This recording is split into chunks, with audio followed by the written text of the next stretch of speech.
एक बार फिर से आप सभी का स्वागत है मनोविज्ञान की इस क्लास में। और आज की क्लास का टॉपिक है तंत्रिका या न्यूरॉन की संरचना, स्ट्रक्चर ऑफ न्यूरॉन। इससे पहले की वीडियो में हमने यह देखा था कि तंत्रिका क्या होती है और उसके कौन कौन से टाइप्स हैं। और यहाँ पर हम देखेंगे कि जो तंत्रिका है, जो हमारे शरीर की सबसे सूक्ष्मतम इकाई है, उसका जो स्ट्रक्चर है वह कैसा होता है। और यहाँ पर हम एक सिंगल तंत्रिका को लेंगे और उसके स्ट्रक्चर को समझने की कोशिश करेंगे। तो स्टार्ट करते हैं आज की क्लास। यहाँ पर आपको चित्र में दिखाई दे रहा होगा, यह एक न्यूरॉन का स्ट्रक्चर है जिसमें मुख्य रूप से 3 पार्ट होते हैं। कौन कौन से? इसमें पहला है आपका शाखिका या जिसे हम डेंड्राइट कहते हैं। दूसरा पार्ट होता है मुख्य रूप से जो है वह है एक्सॉन। और तीसरा पार्ट है सेल बॉडी। तो सबसे पहले हम बात करेंगे शाखिका या डेंड्राइट के बारे में। शाखिका का आकार पेड़ की टहनियों तथा शाखाओं के समान होता है।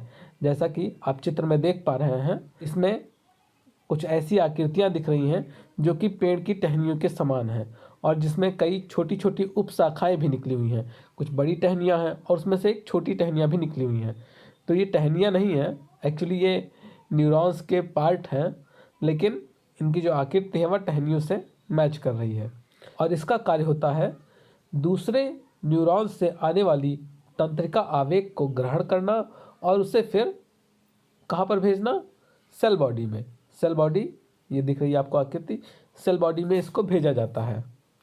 फिर अब हम देखते हैं कि सेल बॉडी क्या होता है। तो सेल बॉडी या कोश शरीर न्यूरॉन का दूसरा प्रमुख भाग है जिसे हम सोमा भी कहते हैं। न्यूरॉन का जीव होता है।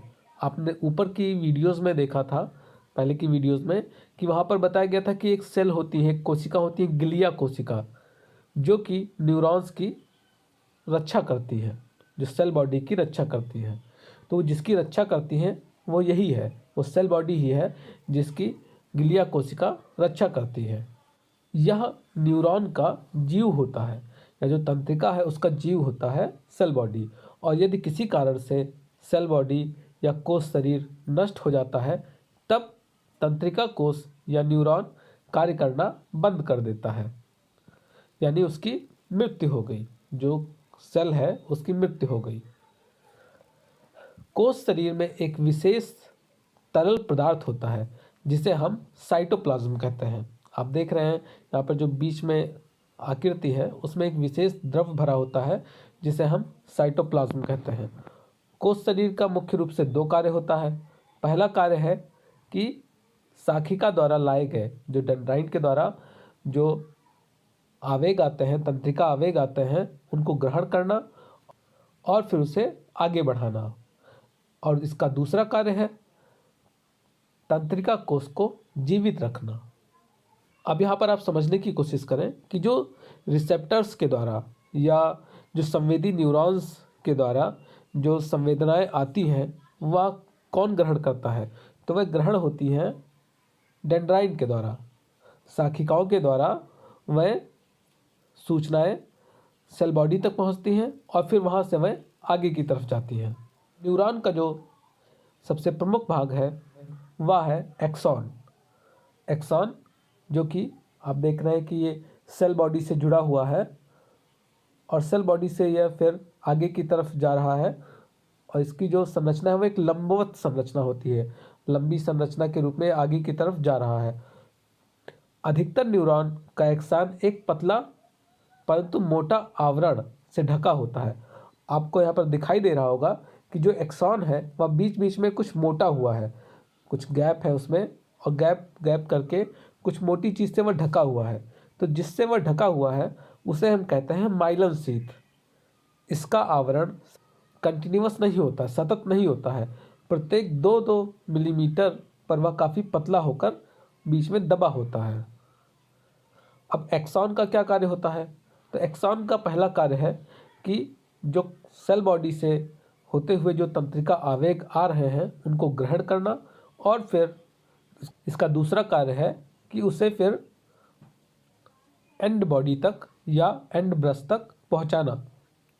ये यानी कि जो नर्व इम्पल्स है वह कहाँ से आ रहे हैं, वह तंत्रिका के अंदर डेंड्राइन से प्रवेश करते हैं और फिर डेंड्राइन्स के बाद वह एक्सॉन से होते हुए कहाँ पहुँचते हैं, एंड पॉइंट तक पहुँचते हैं, जिसे हम एंड ब्रश भी कहते हैं। फिर क्या होता है कि यहाँ से फिर दूसरी तंत्रिका में वह सूचनाएं या वह तंत्रिका वे प्रवेश कर जाते हैं।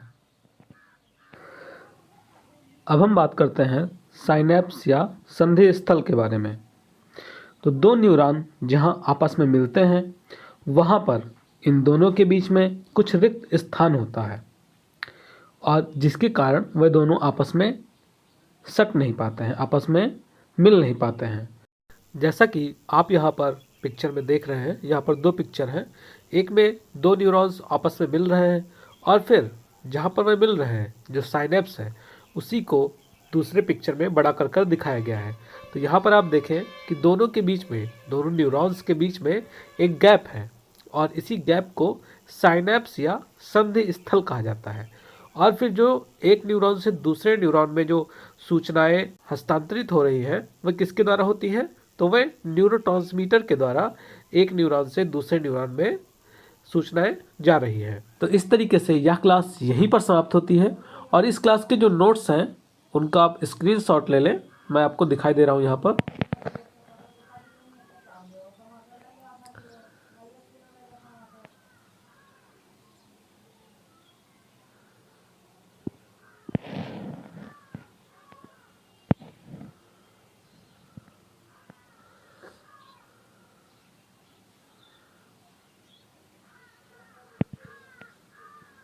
अब नेक्स्ट क्लास में हम बात करेंगे नर्वस सिस्टम के बारे में। तब तक के लिए धन्यवाद।